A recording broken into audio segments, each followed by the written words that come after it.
Lebedev and Hodorkovsky, although they were in a glass booth and guarded by soldiers, had a freedom of disposition.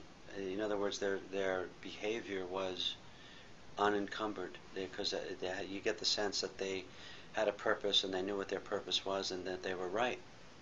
And yet the judge is the one that seemed imprisoned by it all. The first day was quite interesting because a former employee of UCOS was on the witness stand, and right from the beginning I noticed his physical disposition, and I knew which side he was on before the interpreter said a word. I knew he was a prosecution witness, and I knew he was going to be belligerent to the defense. You can tell from his body. And as it turns out, he gave testimony for the prosecution, which went on for quite a while, and what I interpreted from the behavior was clearly there was some absurd comments made, because there was laughter from some in the courtroom, the lawyers, and Lebedev and Hodorkovsky would laugh and look at each other like, can you believe this guy said that? Lebedev, who had all these dates and facts and figures in his mind, knew exactly how to question the witness, knew exactly what the discrepancies were based on my interpretation. And there was no attempt on the witness's part to make any sense out of what he was saying. And at one point, as Lebedev was pressing, he said something, and the judge nodded his head and said, okay, basically, and in a shortened version of what he said. And I asked my interpreter, what just happened? And she said, the witness asked, didn't ask, but wanted to exercise his right not to testify against his own testimony. So I said, I'm sorry, what? And she repeated, exercise his right not to testify against his own testimony. You mean the testimony that he just gave? That and everything from the previous trial that he claims not to have any memory of, even though it was his job to keep a record of the very things he was being asked about. So it was a circus. It's a human rights issue now. And this man, I think, has transformed himself and has the moral authority, I think, based on what he's been through and what he knows, to speak about how we move forward from here, socially and economically, certainly in his country, and with ramifications around the world. And no matter what he's done, and no matter how greedy or powerful you might interpret his behavior to have been, he has been falsely accused, and his rights as we know it, his due process has been violated. International courts have said as much.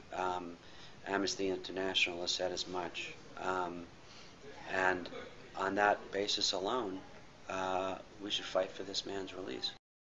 How would you characterize the race overall? First of all, I think it's fantastic. It's the best reality show on television. It's energized this community, this country of ours. More people are attentive and attuned to this race than in my lifetime. Maybe since '68, but I was just a kid back then. But it's like a long heavyweight fight.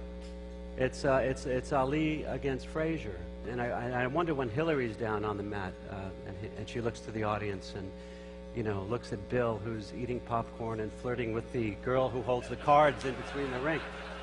Where does she get her inspiration? But it's... And you know that she compared herself to Rocky when she was campaigning in Philadelphia. Someone had to remind her that the black guy won. But what about the process? Both of you participated in politics. Both of you come from a world that creates an alternative universe. Is this the right way? You know, we're all supposed to pretend democracy works. Well, what percentage of people vote in this country? Yeah, it was 59% in the last 59%, 41%. My dentist is one of the nicest men. He won't be bothered to vote. This is the best dentist in Santa Barbara. I didn't know the He thinks British the whole had thing dentists. is so ridiculous. Right? What did you say? I didn't know the British had dentists. when you're asked to speak on... Just for the record, the British are so poor they can't even afford socks anymore. He's British. He'll go under there. What did you say? Who are the Florida people here? Okay, I would not admit Are you if I were... proud of being from Florida? You know, I've been You kind can't even count. Yes.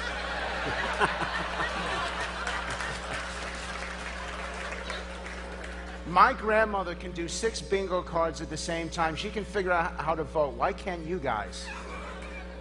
So Kerry was down in Florida, and that kid stands up and starts protesting him. And so he yells out, "Don't taser me, bro." And they still stuck him. I think you guys heard about this. First person ever electrified from a John Kerry speech. Can Barack Obama go through the campaign where most of the people in this room cannot name an accomplishment, but still appreciate his style? Can he go through the campaign and still win? Well, are you making the assumption that he has no accomplishments? I didn't quite... No, but no one knows what they are. Well, he's run a much better and more harmonious campaign than the person who claims that they're so experienced and competent. Yeah, but so did Custer. That's very funny, but it's a totally futile remark as an argument.